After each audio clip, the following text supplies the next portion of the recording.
Imagine a world where giving is not just an act of kindness, but a source of profound gratitude for the giver. This ancient Buddhist wisdom challenges our modern understanding of generosity. Are you ready to explore a perspective that could transform your approach to giving?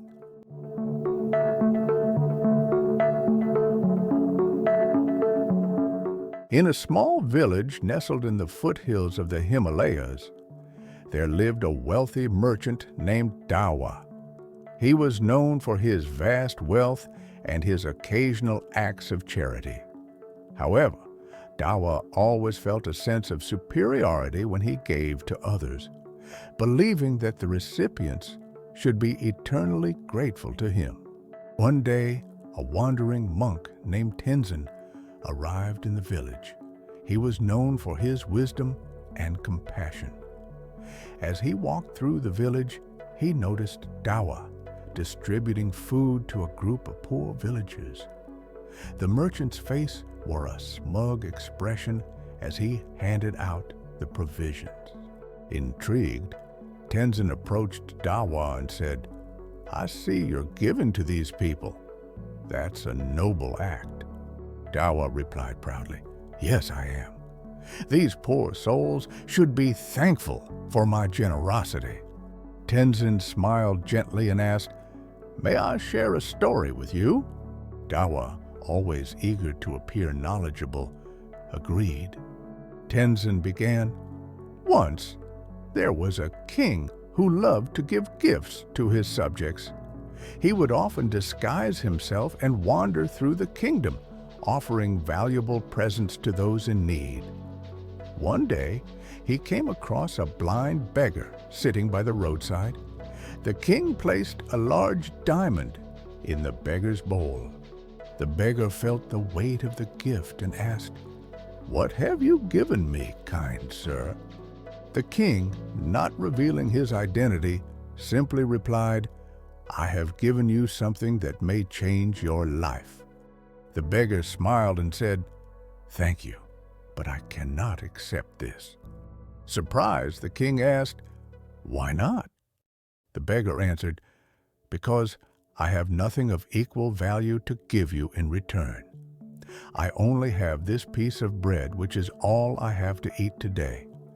I cannot take your valuable gift without giving you something in return." The king was deeply moved.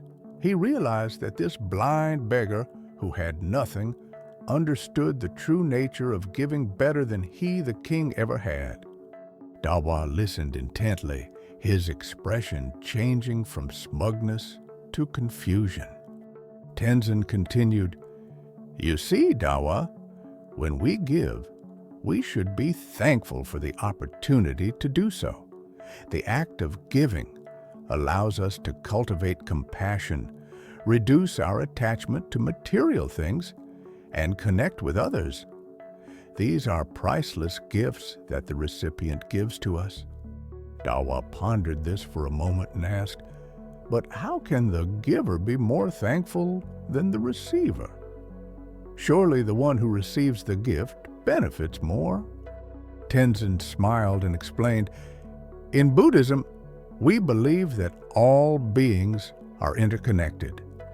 When we give, we're not just helping others, we're also helping ourselves. We're creating positive karma, developing our character, and moving closer to enlightenment." The Buddha taught that the practice of dana, or generosity, is the foundation of all spiritual progress. He quoted the Buddha's words from the Dhammapada, "If beings knew, as I know, the results of giving and sharing, they would not eat without having given, nor would the stain of selfishness overcome their minds. Even if it were their last bite, their last mouthful, they would not eat without having shared if there were someone to receive their gift."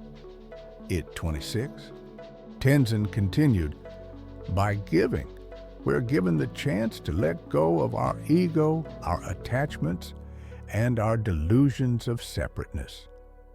This is why the giver should be even more thankful than the receiver.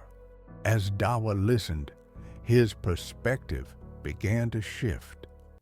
He looked at the villagers he had been helping with new eyes, seeing not just their need, but the opportunity they were providing him to grow and evolve spiritually. 1. True giving is an act of gratitude. When we give, we should be thankful for the opportunity to practice generosity and compassion. 2. Giving benefits the giver. The act of giving allows us to cultivate positive qualities and move towards spiritual growth. 3. Interconnectedness. Buddhist philosophy teaches that all beings are interconnected, and helping others is ultimately helping ourselves. 4. Letting go of ego. Genuine giving requires us to let go of our sense of superiority and recognize the inherent worth of all beings. 5. The power of dana. Generosity is a fundamental practice in Buddhism, laying the foundation for spiritual progress. Application to modern life. In our modern world, where materialism and individualism often reign supreme, this ancient wisdom offers a refreshing perspective. Here are some ways we can apply this teaching in our daily lives. 1. Practice mindful giving. When you give, whether it's money, time, or help, take a moment to reflect on the opportunity it provides for your own growth. 2. Express gratitude to those who allow you to give. Thank people who accept your help or donations for allowing you to practice generosity. 3. Volunteer regularly. Seek out opportunities to give your time and skills to others. Treat these as chances for personal and spiritual development. 4. Cultivate an attitude of abundance. Instead of feeling that you're losing something when you give, focus on the richness that generosity brings to your life. 5. Practice anonymous giving. Try giving without recognition to help let go of the ego's need for acknowledgement. 6. Reflect on interconnectedness. Regularly contemplate how your actions, including acts of giving, affect others and contribute to the web of life. 7. Start a gratitude journal. Each day, write down instances where you were able to give and express thankfulness for these opportunities. 8. Teach children about grateful giving. Help the next generation understand the joy and growth that comes from generosity. 9. Practice dana in small ways.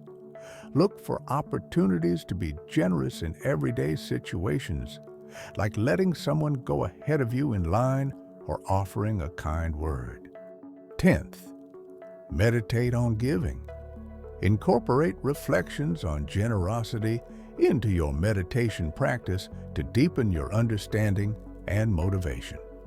By embracing this perspective, we can transform our approach to giving from a duty or a way to feel superior into a joyful practice that enriches our lives and the lives of others.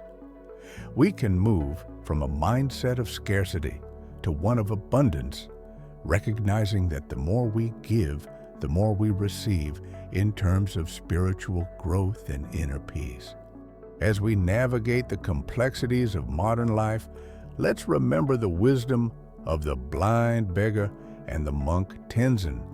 Let's approach each opportunity to give with gratitude, knowing that in that moment, we're not just changing someone else's life, we're profoundly changing our own.